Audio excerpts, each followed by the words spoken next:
Welcome back to the White Hart Lounge, episode 6. Hope everybody's keeping well and had a good week. Looking forward to the weekend.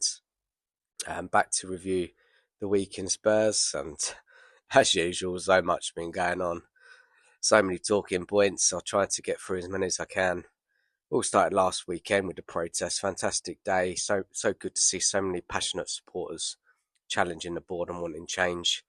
I just really hope that more people get on board. We have so many people going into that stadium, and you'd like to question it. Why aren't they getting on board with the protest? Surely they can't be happy with what's happened at Spurs in the last 24 years under Levy.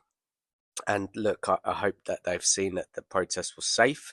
It was loud, lots of songs, and let's keep it going, guys. Keep it going. No response from the board. I don't want to talk about it and not bringing out anything. Maybe they'll mention something in the summer. It's good that there's lots of press around it in the news and social media about the protests. And the guys at Change for Tottenham doing a fantastic job pushing this along.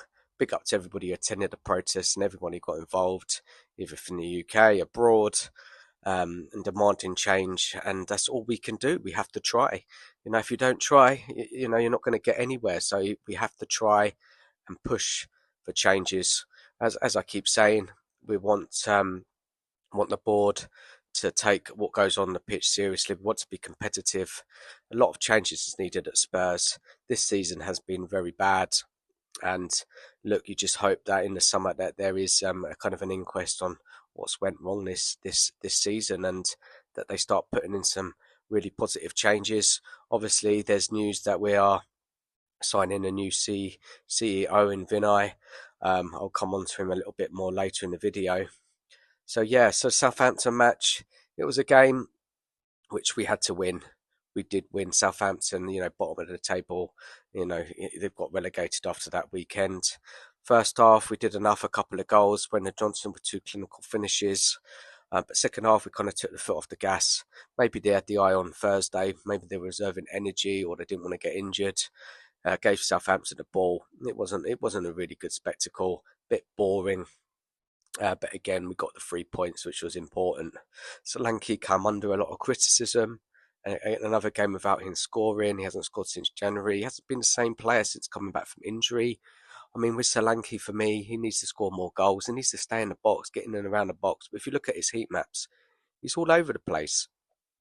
Yes, there's questions around, do we give him enough service? But sometimes, Solanke, you've got to do more. You've got to, make your own goals. We've seen strikers in the past at Spurs create goals out of nothing. I just don't think Solanke's that player. I think he needs the right system working around him. Good wingers, fullbacks, getting crosses in the box. Solanke's got to get beyond the defenders. And look, it just doesn't work. And he's been put under a lot of criticism. I do feel that we probably need a better forward in the summer, but we will see what happens. Moving on, in the weekend, Postecoglou press conference before the Europa League game. Obviously, he's under a lot of criticism in the press, journalists, fans. A lot of people have kind of given up on Ange. They think he's going to be sacked, and Ange is feeling sorry for himself. Even like he said, even if I win that Europa League, it doesn't even guarantee that we'll keep his job. Yeah, Ange Postecoglou this season, what we've heard from him in press conferences, his confrontation with fans, he's really, really struggled in the role, hasn't he? Really, really has. And at the end of the day, if you look at the results, they're just not been good enough. People still point toward the injuries, but he could have managed the team a lot better in that period. And we've just not seen enough progression. Players are back now. We don't look a hell of a lot better. So Thursday night, it comes, big game, massive game for us against Frankfurt at home. And it was so important. It was a game that we needed to get a couple of goals going into the next leg at least. So, if we have any chance of getting through to the semi-finals. And look, I was happy with the lineup. I mean, there was questions over should have Jed Spence started. I think he should have. He's been one of the better players this season so far. And look, it didn't start well, did it, guys? The early Frankfurt goal getting caught on the right-hand side. and it's just the same old problem, isn't it? It's, every week, always getting caught out on the right hand side. Really, really frustrating, wasn't it? That Porro's defending was, yeah, he's just one-on-one defending. It's not the best. It really, really not the best. But it wasn't just him, There was other defenders back there. No one really attempted to try and block the shot. Good finish though on the Frankfurt forward. And then look, we tried to take Frankfurt on. We kept trying to push, but it was just breaking down. Frankfurt had a game plan. They were going to sit in and play us on their counter attack and pressing moments. And look, they were frustrating us. I just thought we were just too pedestrian. We didn't move the ball quick enough. And it was a real struggle, really, to create any good chances. I can't remember their keeper making any good saves in that first half. But then we did create a really good chance, and it was Son who lofted the ball into Solanke. Solanke done really well to hold the ball up.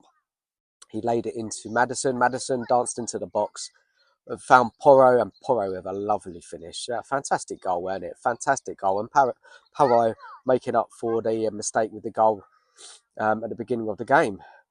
So, it was nothing much was really happening with the game. It was 1-1, gets to half time, and I was like, come on, we really need to raise our levels. And if you look at games in the past, big games under different managers, I'm sure we have in the past, really taken teams to the sword in a big game like this, really attack them, really show, conviction, chances after chance, testing the goalie, shots from everywhere, putting the away team under pressure. But we just didn't see that in that first half.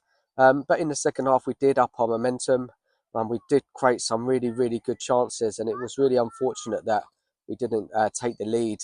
But after that little flurry, people were saying it was like about 15 minutes, 10, 15 minutes. I didn't think it was that much. Frankfurt then kind of took the game to us, had some chances themselves, unlucky not to score as well. But the game kind of just went a bit back and forth. It's the attacking consistency for me. We just didn't attack Frankfurt at all well, I thought. And it was a lot of huff and puff. And you're crying out for some changes. I think Johnson, Son weren't having good games. Neither was Solanke. And Bergvall, what a fantastic shot it was, one of those chances. You're so unlucky not to score. Bentancur hit the bar. We hit the bar a couple of times in that second half. But look, we were just running out of steam. And I felt left the subs too late, around 78 minutes. He brought on Sarr. He brought on Tell. Udogie picked up a bit of a knock, so he took him off and put on Spence. And I was just really disappointed that he took Maddison off, our most creative player. And he's just done it all season, Ange, hasn't he? He's always taken off Maddison. And it was very, very frustrated to see him come off. We didn't look any better with them subs. Tell put in a really dangerous ball, I remember, quite late on, coming in from the left. And then there was that big chance from Van der Ven right at the end with that header, and he was so unlucky, and the keeper kind of like saved it onto the bar. So 1-1, not good enough. I was very disappointed. Many fans' reaction was that they were happy with the performance. Obviously, the result wasn't good because, when we play Frankfurt away, and you'll watch this game next Thursday, guys, Frankfurt intensity, that they will show intensity, which we didn't do in that first half. And it's going to be such a tough game, and we're going to have to pull off such a real tough, it's going to have to be like a fantastic performance from us, back to the walls. We're going to have to be clinical. Players are going to have to step up massively. And that's it. It's the last roll of the dice, isn't it, next Thursday? The league is kind of done. I listened to his press conference. He was bigging up the team, bigging up the performance, saying we were unlucky on another day we would have won. I get that. But, we just didn't get the result, did we? Players were saying that we outplayed Frankfurt but didn't get a result. It's all well and good. But we, playing well and playing better, but you have to get that victory, and we didn't do it. And now it's really advantage Frankfurt. Guys, what did you think of that game? Were you disappointed? Were you happy with the performance? Some mixed reactions. I just didn't think it was good enough in such a big game. It was really such a big game. And look, next Thursday will come by. And God, well, you know, I really do hope that we put in a performance to get to that semi-final, guys. I really do. So the news came out at the end of this week that we've hiring a new CEO in the summer, Vinay, who used to work for Arsenal. Now, looking at the reaction from the journalists, they talk very well about him. They say he's a good communicator for a club. Bit of a businessman, I hear. If I think about it, maybe is this the guy who's going to be speaking more about Spurs? Because we don't hear anything really from the club, very little at all. Is he going to be the spokesman now? Is that going to be his role? I heard that he is a good talker and he speaks well. And mixed reactions from Arsenal when he was there. I mean, I've read things that when he was there, they didn't win anything in the 14 years. People question his involvement in recruitment, and then people praised him, saying that he brought in the likes of Edu and Arteta. He was involved in that. So a bit mixed there. I mean, the fan reaction is a bit underwhelming. You know, they don't really understand what he's going to do. They don't understand what's going to happen with Munn. But, I mean, you know, reading kind of the journalists, they all kind of think he's a really good guy and that he's going to help us. I don't really know what to make of it. Maybe it's just another, you know, and I read up a lot and I look at a lot of reaction from fans. And maybe it's just like another kind of shield for Levy. Um, I don't know really. I don't know really what this guy's going to do, how he's going to change anything. What someone does need to do when they come into the board is challenge the spending and, you know, taking risks to break the wage structure so we can be more competitive in the transfer market, bringing better players. We spend the money, we do, but we miss out on top players due to the wages. I'm hoping that it will come in and change that. But we can only hope, guys. We can only hope. What's your thoughts on this, Vinay? You know, what do you think of it? Are you happy about it? You don't really care? I don't know, man. It's I think there's just such a negativity around the club, and any kind of change coming in, especially at board level, is going to be looked at you know, really unsure. Hold on one second. They're really big, mate. Really big. Sorry, I'm just out with the boys out on the grass, just out near my house with the dog. So apologies for that, but look, it's a lovely day. I had to bring them out, have a play out in the sunshine and walk the dog as well. So yeah, the joys of doing YouTube with a family can be challenging at times, but no, they're lovely boys, really are really lovely. Um, Anyway, back to Spurs, and there's a talk about a mole. There's a mole in the camp, hey? And just been speaking about someone sharing information, not just about injuries, but about tactics. He said it wasn't players, so I don't know who he's referring to. Oh, it's just one thing after another with this club, isn't it? You know, a mole in the camp now, man. You just couldn't make it up. Um, I really don't know really what to say about it. Um, Whatever is going on, it's obviously not helping things in a very, very difficult season for Ange and the team. But guys, look, what's your thoughts on the mole? Do you know who the mole is? I don't have a clue. So moving on to the Wolves match Sunday, 2 o'clock. I mean, we haven't got the best of record at Wolves recently. I think we haven't beaten them in the last 4 games. We don't have a great record at Monolou.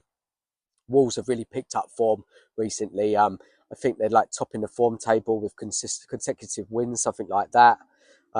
They're in a bit of form. I think they need 1 or 2 more wins to guarantee safety, but I think it's done. I don't think Ipswich will catch them at all. So I think one more win for them and they'll be fine. And the trouble is, guys, you know, Wolves have been struggling down there all season, and if they beat us, they're only 2 points behind us. Ange's going to make changes on Sunday, and I get that. You know, the bigger game is on Thursday.